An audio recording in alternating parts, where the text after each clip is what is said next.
It's always in the silence that people reveal themselves. Not in the noise, not when things are easy and you're smiling and your life is good, but in the moments when you're misunderstood, when people start whispering about you behind your back, or when your name gets dragged through something that doesn't even resemble who you are. And that's when you see them.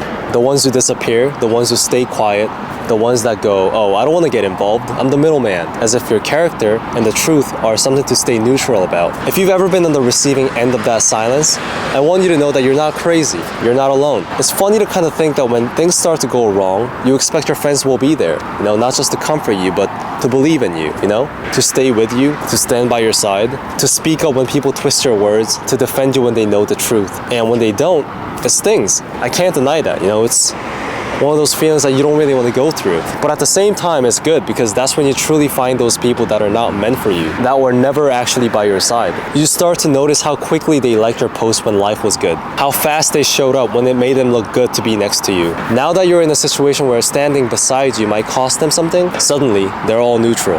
And to be honest, neutrality is convenient. It lets other people keep their social image clean while you're just going through the storm on your own. But here's the truth that most people don't really want to admit. When someone that you care about is being hurt, misunderstood, or misrepresented, staying neutral isn't kindness, it's abandonment. And I've had friends like that. Friends who, when I was at my lowest, didn't stand by my side, who just wanted to stay neutral after hearing the whole story, who didn't really say a word when people around them started shifting the story, and they watched it happen. They still stayed friends with people that were tearing me down, and told me that they didn't really want to take any sides. But I think about it a little differently. When someone that you really care about is being hurt, you don't just stay neutral, you don't stay in the middle. I think silence in moments like that is not really neutral, it's complicit. And people who choose their own comfort is just self-preservation. And I think it took me a really long time to accept this. Not everyone who walks with you is meant to finish the journey beside you. Some people were just there for a season, for a version of you that smiled more, struggled less, and just didn't need much from them. But when your story required a little more depth, when it got messy and just complicated, they chose distance. They chose silence. They chose protecting their own image over protecting you. And to be honest, that really sucks. You really trusted them. You really kind of had this belief or faith in them, thinking that they'll be by your side when things go south, right? But they didn't.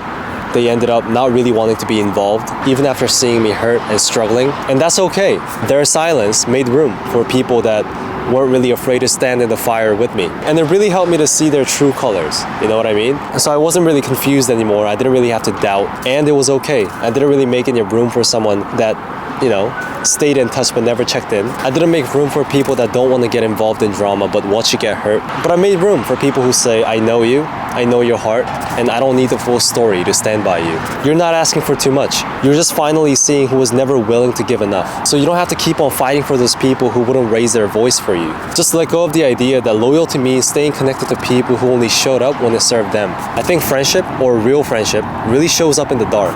It defends when you're not around.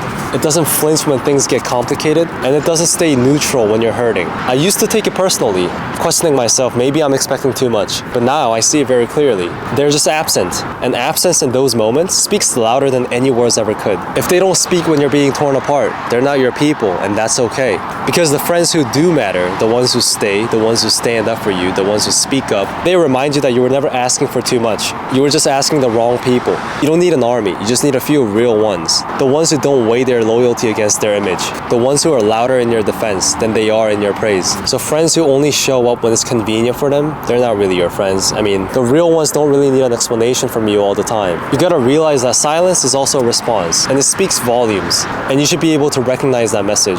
Thanks for watching. My voice is kind of gone because I think the difference in the temperature is kind of messing me up right now. I'll be back with a full voice next time. I really appreciate you guys. I'm thankful that I have this community, and I hope you're doing well wherever you are, and I'll see you guys next time. Peace.